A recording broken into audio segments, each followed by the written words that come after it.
26장 유전자 단위의 질병 유전자 탐색법 강의를 시작하겠습니다. 먼저 교재 548페이지의 목차 부분을 보면서 전체 강의 내용에 대해서 간략하게 설명드리겠습니다.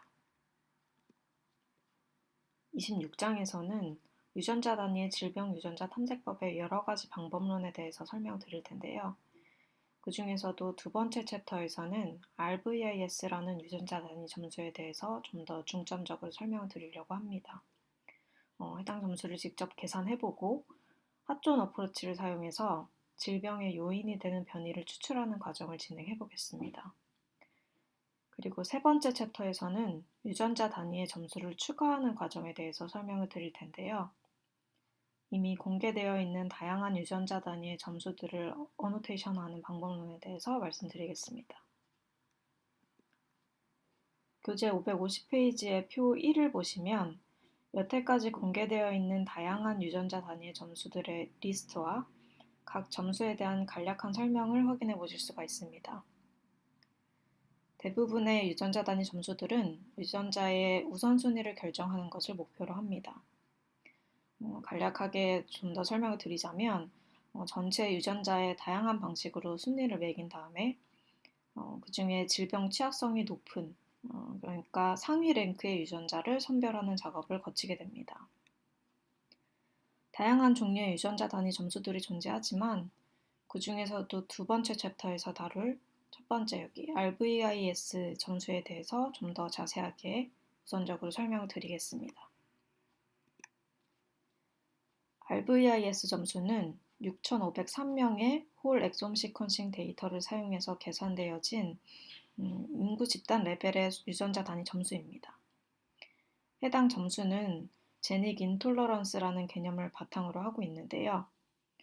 제닉 인톨러런스는 한 유전자에 대해서 예측 대비 실제 발견되는 펑셔널한 베리언트의 개수가 얼마나 적은지 혹은 얼마나 많은지를 가지고 판단하게 됩니다. 만약에 예측 대비 실제 발견된 변이의 개수가 적다면 해당 유전자는 매우 잘 보존된 영역임을 의미하게 되고 이는 해당 영역에 기능 변이가 발생하는 경우에 질병에 매우 취약할 가능성이 높다는 것을 의미합니다.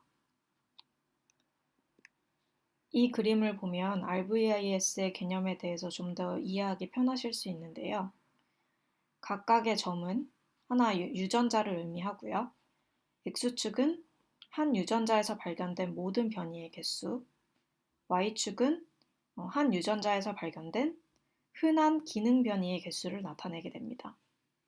가운데에 있는 여기 검정색 실선은 전체 프로테인 코딩 유전자의 상대적인 변이 개수를 바탕으로 리그레션 라인을 그려놓은 것으로 앞에서 말씀드린 예측값, 한 유전자에서 기대되는 변이 발생 빈도의 예측값이라고 생각하시면 되겠습니다. 이 실선으로부터 각각의 점이 얼마나 떨어져 있는지 이 차이를 레지듀얼, 즉 잔차값이라고 이야기를 하는데요. 이 잔차값을 계산하는 것이 RVIS 점수를 계산하는 방법이 되겠습니다. 즉 앞에서 말씀드린 것처럼 예측 빈도보다 실제로 발견되는 변이의 빈도가 현저히 적은 여기서 보시는 빨간색 점 같은 경우에는 질병 취약성이 높을 것이다. 그 중에서도 발달 질환 관련된 질병의 취약성이 매우 높은 유전자일 것이다 라고 판단하게 되고요. 반대로 예측 대비 실제 발견되는 변이의 개수가 매우 많은 경우, 이런 파란 점의 경우에는 변이가 발생하는 것을 어느 정도 견딜 수 있을 것이다. 즉, 이제 성인기에 면역질환 관련된 질병과 연관이 있을 것이다 라고 예측하게 됩니다. 이 강의가 실습 강의이기 때문에 실습에서 실제로 우리가 RVIS를 계산하기 위해서 어떤 수치들이 필요할지에 대해서 좀 더 초점을 맞춰서 설명을 드리자면 먼저 X축인 각 유전자 내에서 발견된 전체 변이의 개수가 필요할 것이고요. 그 다음에 Y축인 흔한 기능 변이의 개수가 필요할 것이고 마지막으로 RVIS 점수를 의미하는 잔차값, 아까 말씀드린 요 차이를 계산하게 될 것입니다. 그래서 RVIS 점수를 계산하기 위한 전체 워크플로우에 대해서 다시 한번 설명드리겠습니다. 먼저 저희가 107명의 IBS 인종에 대한 VCF 파일을 넣어놨습니다. 그중에서 이제 전체 유전자에 대해서 실습을 진행하면 좋겠지만 시간 관계상 전장을 다루기는 어려움이 있기 때문에 그중에서 19번 크로모좀만 추출을 해서 넣어뒀고요. 19번 크로모좀에 존재하는 유전자에 대해서 RVIS 점수를 계산해 볼 겁니다. 앞에 잠깐 설명드린 것처럼 유전자별로 전체 변이의 개수, 그 다음에 흔한 기능 변이의 개수를 계산을 해야 되는데요. 그러기 위해서는 각 변이의 마이너 알릴 프리퀀시, 즉 얼마나 흔한 변이인지를 확인할 수 있는 수치를 어노테이션을 할 거고요. 그 다음에 기능 변이인지를 확인할 수 있는 변이 타입을 어노테이션을 할 겁니다. 예를 들어서 아미노애시드 체인지가 전혀 없는 시너니머스 변이이거나 혹은 넌코딩 변이인 경우에는 이 펑셔널 베리언트에서 최종적으로 제외되게 됩니다.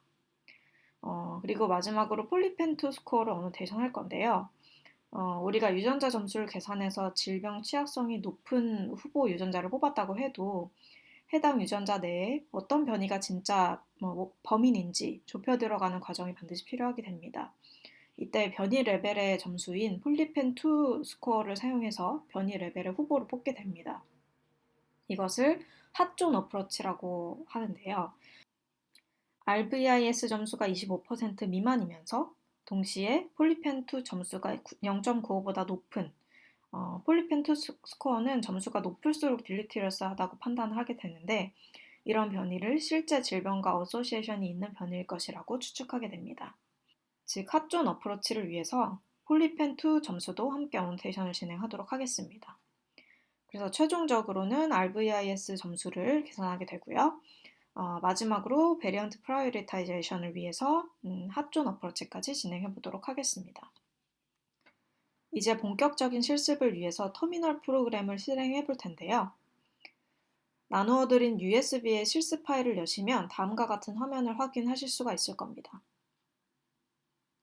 이 화면까지 띄우셨으면 좌상단의 G 모양을 클릭하시고 액세서리즈의 터미널 에뮬레이터를 클릭하시면 다음과 같은 창이 열릴 겁니다.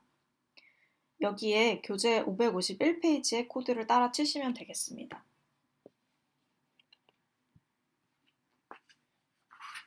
cd 레어진을 치시고 엔터.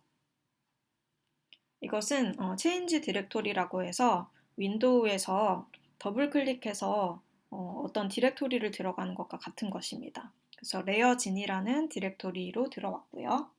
다음 ls 엔터 치시면 ls는 리스팅 해주는 것으로 한 폴더 안에 어떤 리스트들이 어떤 파일들이 들어있는지를 확인하는 코드라고 생각하시면 되겠습니다.